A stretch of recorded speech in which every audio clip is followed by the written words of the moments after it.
All right, well, he says the country's way off track and that Washington needs to wake up. Lou Dobbs, the outspoken anchor and managing editor of CNN's Lou Dobbs Tonight. He has a new book out titled Independence Day, The Awakening of the American Spirit, and we welcome him to the show right now. Great to see you. Great to see you. Now, you had to come in early, even though you're at a new time, so it's almost like daylight savings time for you. It's just like the news business. Anytime, 24/7, we're ready. Well, we're glad we have you with us. You know, you talk in your new book, which is a great read, by the way, about advocacy journalism and that how that is your obligation. What does that term mean to you? As an advocacy journalist, that means that I bring my experience and background and whatever little knowledge I've gained over the course of my time as a journalist to analyze issues and come down with a view that hopefully is helpful to providing perspective and context to the events.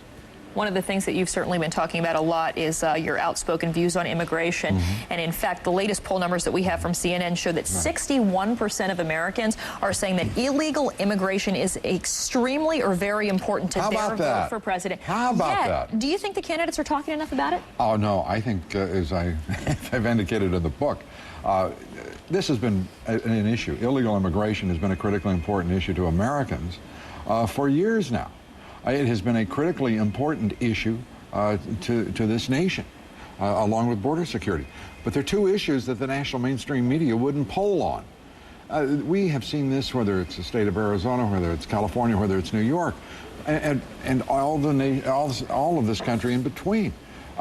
There has never been a greater divide between our leadership, our elected officials, and the people in my lifetime.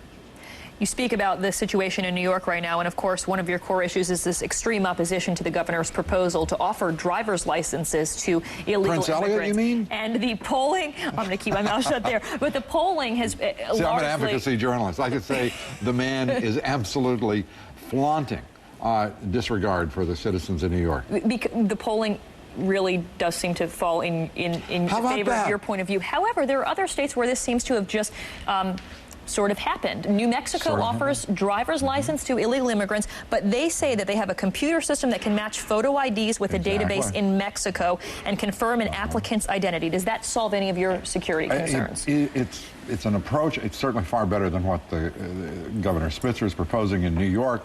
But there is no reason, and Michael Chertoff, of whom I'm extremely critical, the head of Homeland Security, says point blank, anybody listening, we in this country, our government agencies at any level, should not be giving lawful documentation or identification to illegal aliens. It is not very complicated.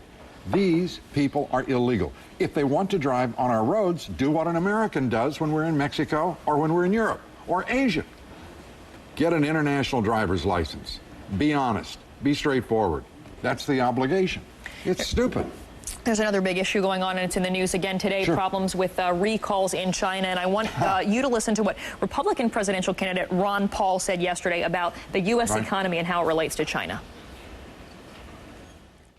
The Chinese right now are bringing us bringing us down, not with a weapon, but the weapon of the dollar, because we've created too many of them. You have to stop the spending. You have to balance the budget. You have to live within our means. And if we don't, the currency is going to be destroyed, and all our domestic programs are going to be threatened. It's a very, very serious problem.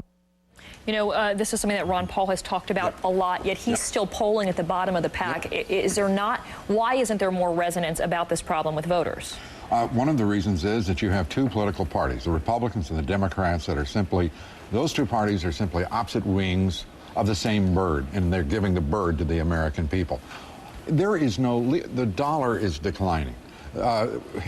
Right now, in my judgment, is as much because there is no leadership in this country, either in business or politics or government, as the fact that we are in massive debt. We have these presidential candidates seeking their party's nomination, none of which, by the way, I think will ever be elected.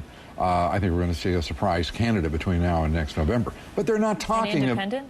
An independent, absolutely. A populist caring more about the people than corporate America and special interest and socio-ethnic interest. But we've never seen that happen. You've never seen it happen, so it can't happen? We are going to see it happen, in my opinion. But the important thing here about Ron Paul, because he's talking about the issues, these other candidates and these parties don't want to talk about the fact this superpower is spending hundreds of billions of dollars carrying out a global war. It's unsustainable. So there's no discussion. When we talk about Iraq and Afghanistan and a global war on terror, we don't even name the enemy. These candidates are not being straightforward.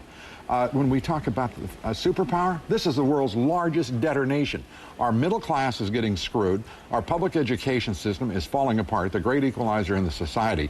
And I truly believe you're going to see this be the year of the independent thinkers, critical thinkers.